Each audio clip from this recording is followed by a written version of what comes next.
Welcome to the Daily Brief, where I'll go over the highlights of what happened in the market on Thursday, October 6th, and then we'll see how things look for Friday, October 7th. And just to let you know, my posting schedule over the weekend might be a little bit different.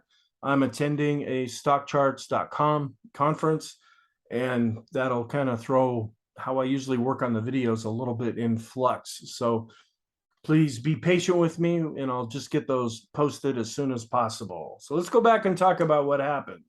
Right at the open, we did have a lower open, and then some selling that came in right after that. It took us below the daily pivot at 37.71, and we went all the way down to 37.50, which is kind of a round number, big strike price, and more psychological than anything. It wasn't a pivot point or any kind of a support level. We just stopped right about there and then tried to stage some kind of a rebound after that, but we never really did get back up to the daily pivot. We remained negative for the rest of the day.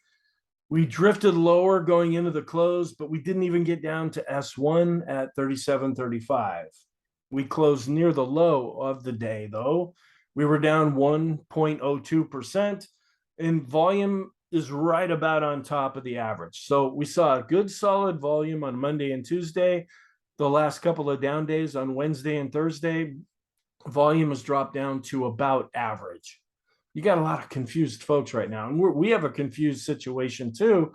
What we're looking at, you could make a case for either side, and what can happen in this situation is the market just goes sideways when it doesn't really know what to do.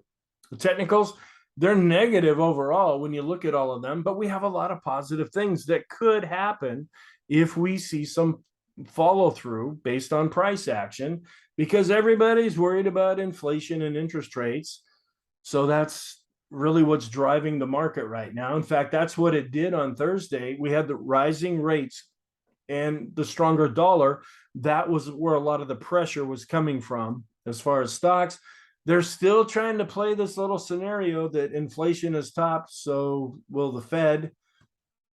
But that seemed to come into a little bit of doubt in Thursday's session. But anytime we have an update, any kind of report that comes out that suggests economic slowdown, this scenario is going to come flying right back in, even though we've been burned by it 4 or 5 times so far in 2022.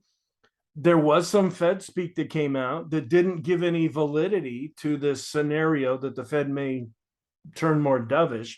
Most of what was said is just a reiteration of what they've already been saying, that we are going to tackle inflation and we're going to keep raising interest rates to do that. Oil, and I mentioned this yesterday too, it's rising because OPEC has announced that starting in November, they're going to be limiting their supply, which really is kind of negative for the election coming up. If folks are trying to campaign on, look at how we're lowering gas prices, well, they're starting to go back up again.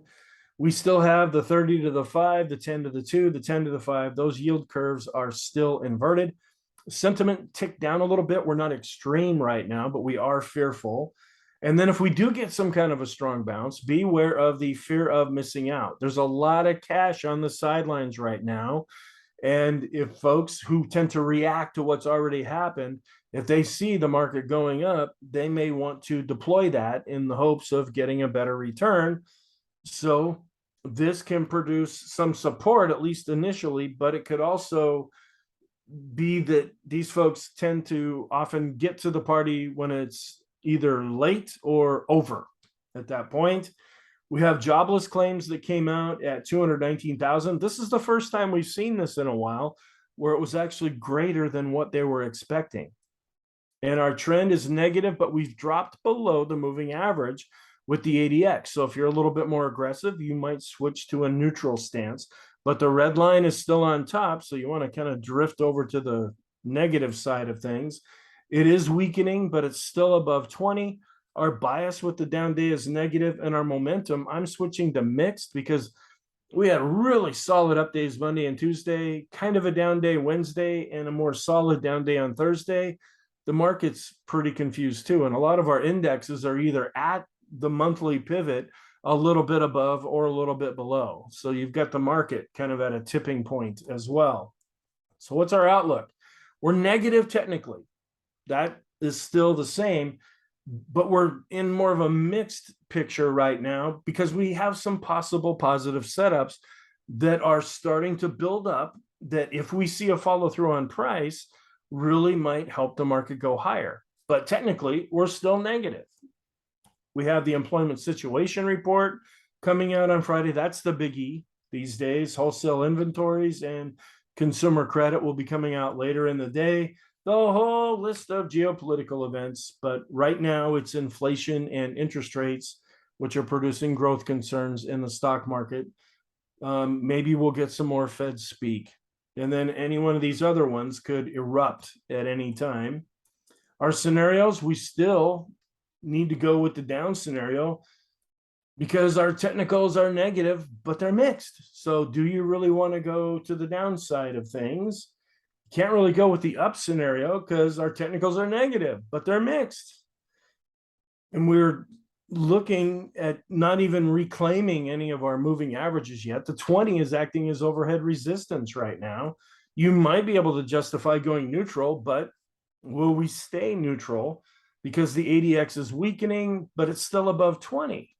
And the red line's on top, so it's negative, as I mentioned. So our conclusion then is the S&P is negative with some possible positive setups. There are some things happening in the charts that could be positive, but there are lots of things in our charts that are suggesting that we're in a pretty solid downtrend. Short term, we're negative and slightly mixed as far as weighing the negative and the positive.